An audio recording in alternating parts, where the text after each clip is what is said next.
Hi ಎಲ್ಲರಿಗೂ ನಮಸ್ಕಾರ. Welcome back to my channel. ಇವತ್ತು ನಾವು ಪನ್ನೀರನ್ನು ತುರಿದು ಅದನ್ನೇ ಹೇಗೆ ಪಲ್ಯ ಆ ಥರ ಹೇಗೆ ಮಾಡೋದು, ರೊಟ್ಟಿಗೆ ಚಪಾತಿಗೆ ತಿನ್ನೋಕ್ಕೆ ಕಾಂಬಿನೇಷನ್ ಆಗಿ ಚೆನ್ನಾಗಿರುತ್ತೆ. ಅದನ್ನ ಹೇಗೆ ಮಾಡೋದು ಅಂತ ನೋಡೋಣ ಬನ್ನಿ. ಒಂದು ಬಾಣಲೆ ಇಟ್ಕೊಂಡಿದ್ದೀನಿ. ಒಂದು ಬಾಣಲೆಯಲ್ಲಿ ಸ್ವಲ್ಪ ಎಣ್ಣೆ ಹಾಕ್ಕೊಂಡಿದ್ದೀನಿ. ಆಮೇಲೆ ಒಂದು ಸ್ವಲ್ಪ ಬೆಣ್ಣೆ ಇಲ್ಲದ್ರೆ ತುಪ್ಪ ಹಾಕ್ಕೋಬೋದು. ಎರಡರ ಒಂದು ಟೇಸ್ಟ್ ಚೆನ್ನಾಗಿರುತ್ತೆ ಅಂತ. ಇಷ್ಟೆಲ್ಲ ಹಾಕಿದ್ಮೇಲೆ ಅದೆಲ್ಲ ಕರಗಾಗಿದ ಮೇಲೆ ಸ್ವಲ್ಪ ಜೀರಿಗೆ, ಸಣ್ಣಗೆ ಹೆಚ್ಕೊಂಡಿರೋ ಈರುಳ್ಳಿ,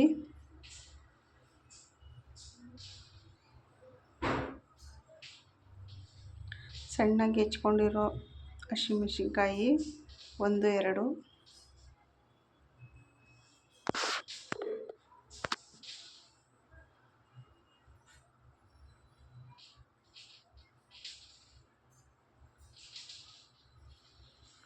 ಕ್ಲೀನಾಗಿ ರೋಸ್ಟ್ ಆಗಲಿ. ಸ್ವಲ್ಪ ಪುದೀನ ತೊಗೊಂಡಿದ್ದೀನಿ. ಪುದೀನ,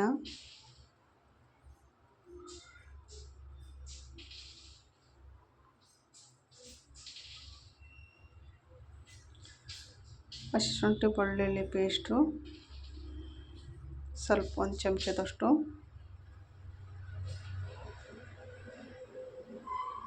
ಇದೆಲ್ಲ ಕ್ಲೀನಾಗಿ ಇದಾಗಲಿ. ಶುಂಠಿ ಬೆಳ್ಳುಳ್ಳಿ ಪೇಸ್ಟು ಎಣ್ಣೆಗೆ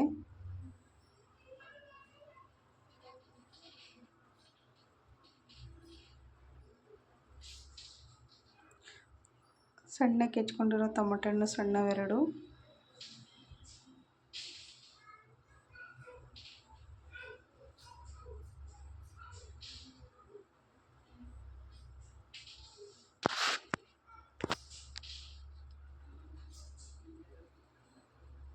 ಇದೆಲ್ಲ ಇದಾದಮೇಲೆ ಎಣ್ಣೆಗೆಲ್ಲ ರೋಸ್ಟ್ ಆದಮೇಲೆ 2 ಚಮಚ ಖಾರ ಪುಡಿ,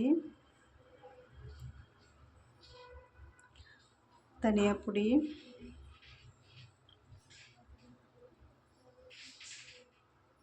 ಅರಿಶಿನ ಪುಡಿ, ಸ್ವಲ್ಪ ಚಿಕನ್ ಮಸಾಲ, ಸ್ವಲ್ಪ ಗರಂ ಮಸಾಲ, ಇಷ್ಟೆಲ್ಲ ಹಾಕಿ ಸ್ವಲ್ಪ ಉಪ್ಪು, ರುಚಿಗೆ ಎಷ್ಟು ಬೇಕಷ್ಟು ಉಪ್ಪು, ಕ್ಲೀನಾಗೆಲ್ಲ ಮಿಕ್ಸ್ ಮಾಡ್ಕೊಳ್ಳೋಣ.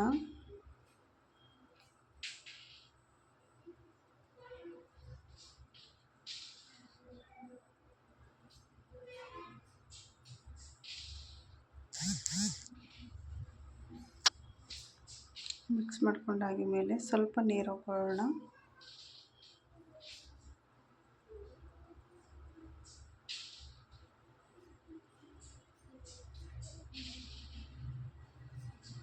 ಸ್ವಲ್ಪ ನೀರು ಹಾಕೊಳ್ಳೋಣ.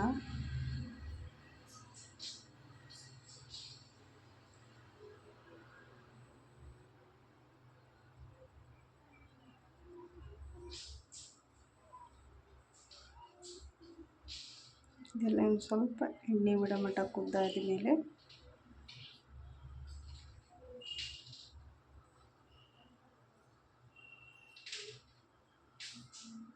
ಪನ್ನೀರ್ ತುರಿದಿಟ್ಕೊಂಡಿದ್ದೀವಲ್ಲ ಅದನ್ನ ಹಾಕೊಳ್ಳೋಣ.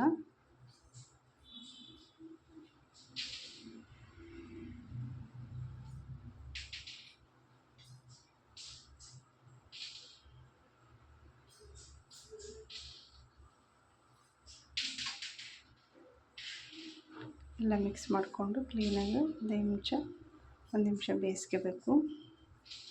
ಅದೇ ಭಾಳ ಪನ್ನೀರ್ ಹಾಕ್ಮೇಲೆ ಭಾಳ ಹೊತ್ತಿದ್ದು ಮಾಡೋದೇನು ಬೇಡ. ಕ್ಲೀನಾಗಿ ಅದ್ರಾಗೆ ಇದಾಗಿದೆ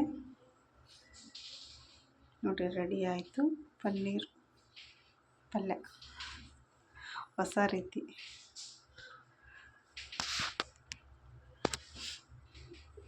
ಇದು 1 ನಿಮಿಷ ಕುದ್ದಾದ್ಮೇಲೆ ಲಾಸ್ಟಿಗೆ ಫೈನಲ್ಲಿ ಕೊತ್ತಂಬರಿ ಹಾಕಿದರೆ ರೆಡಿ ಆಗುತ್ತೆ.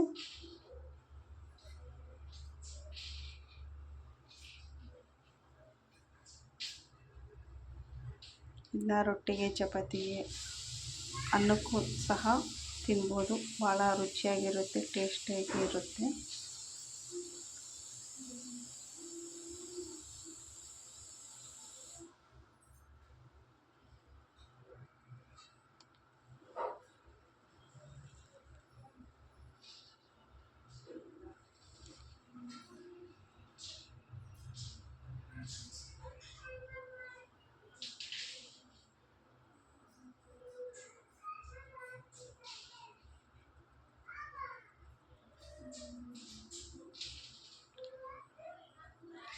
ಇವಾಗ ತಟ್ಟೆಲಿ ಸರ್ವ್ ಮಾಡಿದರೆ ರೆಡಿಯಾಗಿದೆ.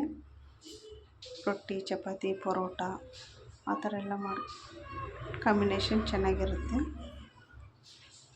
ಒಂದ್ಸರಿ ಟ್ರೈ ಮಾಡಿ ನೋಡಿ, ಹೇಗೆ ಬಂದತ್ತೆ ಅಂತ ನೋಡಿ ಕಮೆಂಟ್ ಮಾಡಿ. Thank you.